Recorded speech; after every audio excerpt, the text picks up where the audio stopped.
The news described the body's appearance as matching that of a 19-year-old girl named Rachna. Hearing this, Rachna's mother, Shukla, felt her heart sink. However, she held on to a faint hope that the body might belong to someone else, as appearances can often be deceptive. To confirm the identity, Rachna's elder brother, Pola, purchased 4 or 5 newspapers to closely examine the news and the accompanying photograph. Unfortunately, all the papers carried the same photo and details. This left Uma and Pola uncertain about whether the body was truly Rachna's. Rachna had been missing since the morning of April 16, 2016.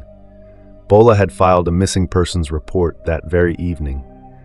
On April 17th, when they saw the photograph in the newspaper, Pola gathered all the papers and went to Daraganj police station to meet Inspector Vikram Singh. Shukla expressed her deep conviction to Inspector Singh that the body belonged to her daughter and that Salman, the culprit, was responsible for her death. She further insisted that interrogating Salman would reveal the truth. However, Inspector Singh was skeptical. He believed that Rachna might still be alive and could return. He took a written complaint from Uma and sent her home, assuring her of action. The Shukla family resided near the Beni Madhav temple area in Allahabad, a neighborhood known for its affluence. Shukla lived there with her 3 children, Pola, her eldest son, and 2 daughters, Nisha and Rachna. After her husband's death, the responsibility of the household fell entirely on Uma's shoulders. Pola, now older, offered her some support. Rachna, Uma's youngest daughter, was somewhat headstrong. On the morning of April 16, 2016, at 10 a.m., she left home wearing jeans and a top, telling her mother that she would return soon. Uma wanted to ask more questions, but Rachna quickly left on her scooter. By that time, Nisha had already left for college. Rachna promised to return quickly, but when 2 hours passed and she didn't return, Uma grew worried. She tried calling Rachna's phone, but it was switched off. Concerned, Uma repeatedly dialed her number, but to no avail. She also contacted Rachna's college friends, but got no information. By the evening, when Pola and Nisha returned home, Uma informed them that Rachna had been missing since morning. They too tried calling her and reaching out to her friends, but failed to find any leads. With no clue about Rachna's whereabouts, Pola filed a missing persons report at the police station. The family stayed awake all night, hoping Rachna would return. But the next morning, on April 17, 2016, they read the heartbreaking news in the newspaper. A body matching Rachna's description had been found. Angered by the police's lack of interest despite knowing Salman's involvement, Uma and Pola approached City SP Brajesh Srivastava, explaining the entire incident. Following their plea, SP Srivastava ordered Inspector Vikram Singh to take immediate action. The missing persons report was upgraded to include charges of abduction under sections 363 and 366. Salman and a few others were named as suspects. While the case was registered, the police didn't take any substantial action. Salman was neither arrested nor interrogated. The reason was Salman's privileged background. He was the only son of Sajid Ali, alias Lalan, a wealthy businessman with significant influence in Allahabad. Lalan's connections extended to political leaders and senior police officials. In March 2017, when the Yogi Adityanath government came into power in Uttar Pradesh, Uma saw a glimmer of hope. She wrote a letter to the chief minister, demanding an investigation into her daughter's abduction. The case was handed over to the Special Task Force, STF. Initially, the police had closed the case, but the STF reopened it. However, the investigation progressed at a snail's pace. For 3 years, no substantial leads were found. Whether Rachna was alive, dead, or in hiding remained unknown. Frustrated with the STF's inaction, Shukla filed a petition in Allahabad High Court in December 2019. She pleaded for justice, stating that her daughter had been missing since April 16, 2016, and the police had failed to locate her while the accused roamed free. The High Court took cognizance of the matter and on January 6, 2020, reprimanded SSP-STF Rajiv Narayan Mishra and the current Daraganj Station House Officer Ashutosh Tiwari, ordering them to submit an effective report within 15 days. Under pressure, the police re-examined all documents related to Rachna's case. Salman and his friend Lucky Pandey emerged as prime suspects. On January 19, 2020, both were arrested and interrogated at a secret location. During questioning, Salman initially tried to assert his power, but ASP Neeraj Pandey's stern approach broke him. Under pressure, Salman confessed to his crime, admitting, 4 years ago, Lucky, my brother Anj, and I strangled Rachna to death. The body found back then was hers. He further revealed that he had been in a romantic relationship with Rachna, which ultimately led to her tragic death. Following Salman's confession, SSP STF Rajiv Narayan Mishra held a press conference on January 20, 2020, where he detailed the shocking revelations of Rachna Shukla's abduction and murder. The accused, Salman and Lucky Pandey, were presented before journalists. In front of them, Salman and Lucky Pandey confessed to their crimes and explained the entire incident in detail. They also revealed why and how Rachna was murdered. The story of Rachna's murder that emerged afterward was both terrifying and spine-chilling. Hearing it will make your heart tremble. Before moving forward, if you haven't subscribed to the channel yet, please do so. Don't forget to like the video and leave a small comment. Now, let's proceed to understand this crime story in detail. Rachna Shukla, a 19-year-old girl, was the youngest among her siblings and a beautiful young woman. When she was at home, she would spend most of her time in front of the mirror, admiring herself. It was the year 2014. One day, Salman, who lived in Bakshi Kurd Mohalla, noticed Rachna. Her fair complexion and striking beauty caught his attention instantly. At the time, Rachna was studying in her intermediate class. Salman began seeing her regularly and gradually became infatuated with her beauty.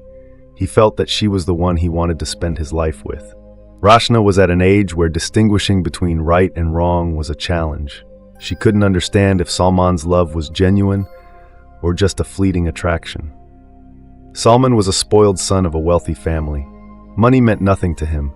He often squandered it among his sycophant friends, living a life of indulgence. Salman had two close friends, Lucky Pandey and Anj, short for Anjan. Lucky lived in Miragali, while Anja's family later moved to Jagram Choraha in Colonel Ganj. The three were inseparable and enjoyed life at Salman's expense. Until now, Salman's life revolved around pleasure. He had relationships with multiple girls, spending his free time roaming and hanging out with them. However, despite all this, Salman yearned for a stable relationship and genuine love, which he thought he found in Rachna. Unfortunately, this love was one-sided. Rachna neither agreed to the relationship nor encouraged it. But as time passed, Rachna began to notice Salman's affectionate gaze toward her. Her heart eventually softened. Salman would often stand near her house, staring at her. Rachna would quietly observe this, but initially ignored it. Slowly, however, she too became drawn to Salman. One day, she confessed her feelings to him, and their love story began. They promised to live and die together. While Salman was carefree, Rachna had her doubts. She knew her family, especially her mother, Shukla, who was a staunch Hindu, would never accept this relationship. The differences in religion and caste posed a significant challenge to their love. When Rachna shared her concerns with Salman, he reassured her, saying, "Don't worry, everything will be fine with time." He promised they would always stay together. Hearing his emotional words made Rachna happy, and she started loving Salman wholeheartedly. But Salman had a different plan. From the day he laid eyes on Rachna, his heart was filled not with love but with lust. His true intention was to possess her, but his motives weren't genuine. For Rachna it was love, but for Salman it was merely an obsession. Gradually, Rachna began to sense Salman's true intentions. She could see the hidden lust in his eyes. She made it clear to Salman that she wouldn't compromise her principles or fulfill his wrongful desires before marriage. She also let him know that she wasn't the kind of girl who would sacrifice her self-respect for money. Following this conversation, Rachna started distancing herself from Salman. She met him less often and reduced their conversations as she realized he wasn't serious about her. Salman couldn't tolerate Rachna pulling away. He thought of ways to win her back and eventually decided to buy her a scooter as a gift. When Rachna received the scooter, she was overjoyed and brought it home. When her family saw the scooter, they were shocked and asked where it came from. Instead of telling the truth, Rachna lied, saying it belonged to a friend who had gone out of town and let her use it temporarily. She assured them she would return it once her friend came back. Despite giving her the scooter, Salman's expectations remained unfulfilled. The scooter, in a way, became a source of trouble for Salman. After some time, Rachna asked Salman that if he truly loved her, he should transfer the scooter to her name. Salman dismissed her request, saying that once they were together, it wouldn't matter whose name the scooter was in. He assured her he would transfer it to her name at the right time. This response didn't sit well with Rachna. She insisted on having the scooter transferred to her name. Salman refused, which led to an argument between them. Rachna realized Salman's love was merely a facade, and his intentions were wrong.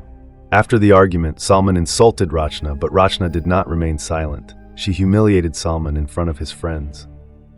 As a result, the distance between them grew. Whenever Rachna went out, Salman blocked her path and harassed her. Sometimes he made lewd comments or behaved inappropriately. Although Rachna often endured this in silence and walked away, one day she told her mother about Salman's harassment. Gradually, this news reached Bola, Rachna's elder brother.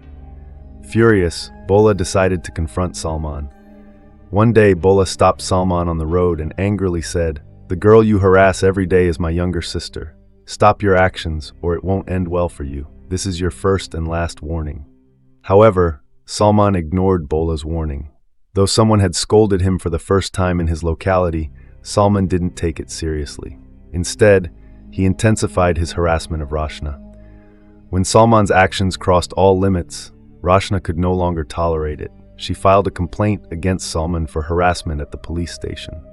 Due to Salman's father, Sajid Ali's influential connections, the police took no action against Salman. At Bola's insistence, the police arranged a compromise between the two parties.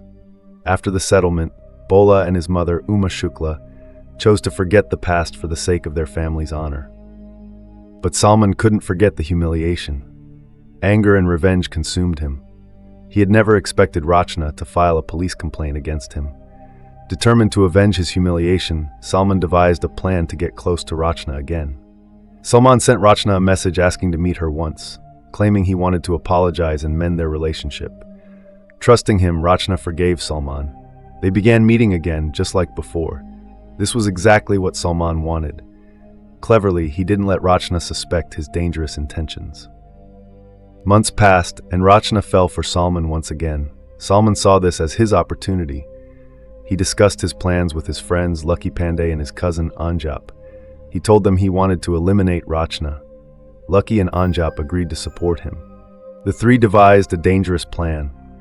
According to it, Rachna was to be lured to Salman's house under some pretext, murdered, and her body dumped in the river to avoid suspicion. On the morning of April 16, 2016, Salman called Rachna and asked her to meet him at the railway station at 10 a.m. Rachna arrived on her scooter, and Salman, already waiting, parked her scooter at the station's stand and took her on his bike to his home in Bakshi Kurd. At Salman's house, there was a basement where Rachna was taken. Lucky and Anjap were already there. Seeing them, Rachna sensed danger and tried to escape, but Salman and his accomplices overpowered her. They tied her hands and legs with a rope. Then Salman brutally slit Rachna's throat with a knife, killing her. To dispose of the body, Salman called his uncle Sharif, who arrived in an SUV. Together, the four packed Rachna's body in a sack, cleaned up the blood, and loaded the sack into the car. They first headed toward Naini, intending to throw the body into the Yamuna River. However, after 5 hours of wandering, they couldn't find an opportunity to do so. They then moved toward Nawabganj, but faced similar challenges. Finally, they reached the outskirts of Prayagraj and discarded Rachna's body on the roadside near Hathigat on the Pratapgarh-Varanasi highway. Later, Salman returned to the spot with petrol and set the body on fire to prevent identification. To cover his tracks, Salman hid Rachna's scooter in a friend's garage. Using money and influence, Salman and his father managed to manipulate the police. They framed Bola in a false gang rape case in 2018, sending him to jail. Despite this, Rachna's family didn't lose hope. After Bola's arrest, Rachna's elder sister Rachna Shukla pursued the case. Under pressure from the High Court, the police finally acted, and 4 years later, the culprits were arrested. Friends, The purpose of sharing this story is not to cause pain, but to raise awareness and caution. What are your thoughts on this incident? Share them in the comments. If you appreciated our effort, please like and share the video. And if you haven't already, subscribe to our channel.